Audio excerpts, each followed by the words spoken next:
what I tell a client is that without their hard work and dedication, they're not going to be able to achieve what they want. I'm here to help the best I can and to give as much advice as I can, but it starts with you, it starts with the individual to make those changes.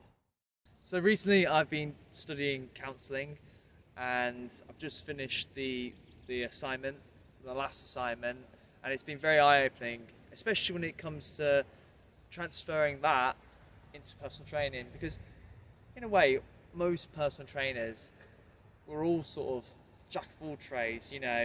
We're the life coach, we're sort of like the counsellor with certain clients. They feel like they have to share quite a lot with us because we're training them perhaps every day, and there's nothing wrong with that.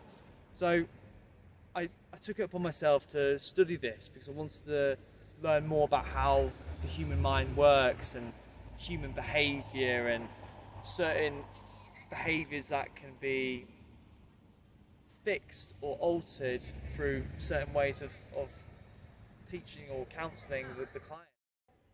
No, surprisingly not. I don't really get a lack of motivation.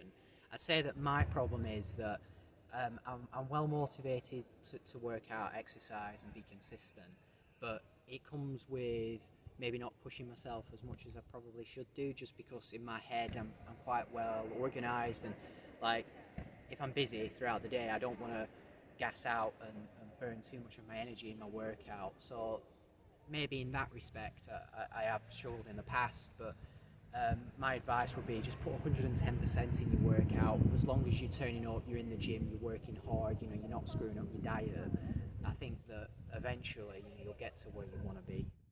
If you're paying a personal trainer and they're not getting you results and they're doing the same thing, and your body shape, your body composition isn't changing, you're not feeling any better, then it's a waste of money, and that personal trainer or nutritionist isn't doing their job.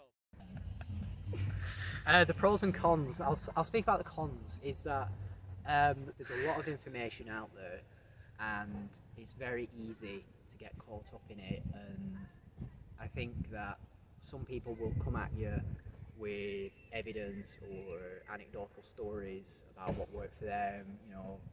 There's always going to be new trends, and it's about staying on top of those trends, but people will always question you, regardless. If you don't look like 110%, people start questioning you. They'll be like, right, well, why do you look like this? Why are you like that? Why are you not this? You know what I mean? And I think that you've got to expect people you've got to take criticism really well, and that's I suppose a pro and a con, because you're going to strengthen your own sort of mental strength, but at the same time you've got to be able to take criticism and be able to create a counter argument, and you've got to be creative as well. How I've been training is I'm quite lucky and fortunate to have a home gym, and I've been following my own strength and conditioning program, really focusing on conditioning, trying implementing boxing, barbell movements as well, and I've also been doing progressive overload, so increasing the weight slowly but surely each week, and just really trying to work on a bit of hypertrophy and strength. When it comes to fitness, I'm a little bit greedy when it comes to training. Well, for me, I don't like to assume anyone is lying. I take a person at their word. If they are lying, the reality is they're lying to themselves, not to me. If you are the one who is binge eating on the weekends, not following your workout program, your meal plan, and you are fabricating and telling me stories, then it's not me who's going to suffer from that. You are going to suffer in the long run, because you're not going to be able to achieve the weight loss goals or the fitness goals that you want. So that is really, to summarise it. When you're training in the power lifting sort of realm, you're going to get aches and pains and a couple of injuries just because you're lifting quite a lot of weight, and one small minor mistake it's just going to lead to an injury, especially when you're lifting a substantial amount of weight. So if you've suffered an injury, and my best advice would be, don't train, don't put any more strain, because you're just going to make it worse. For example, we have had one client who strained the tendon, the Achilles tendon. So we gave her a program that was orientated with the upper body lifts, using dumbbells while sitting down, but we're really trying to take the pressure off that tendon. I'd say to my younger self that you've got to believe, and you've got to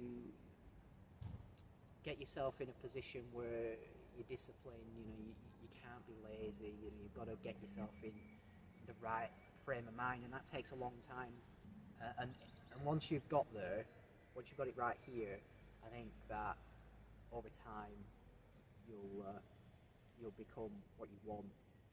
You've got to visualize it as well. So I suppose that's what I tell my younger self. I'd say individually, biggest achievement is my son Jackson Diamond, Big Jack. I'd definitely say he's my proudest accomplishment.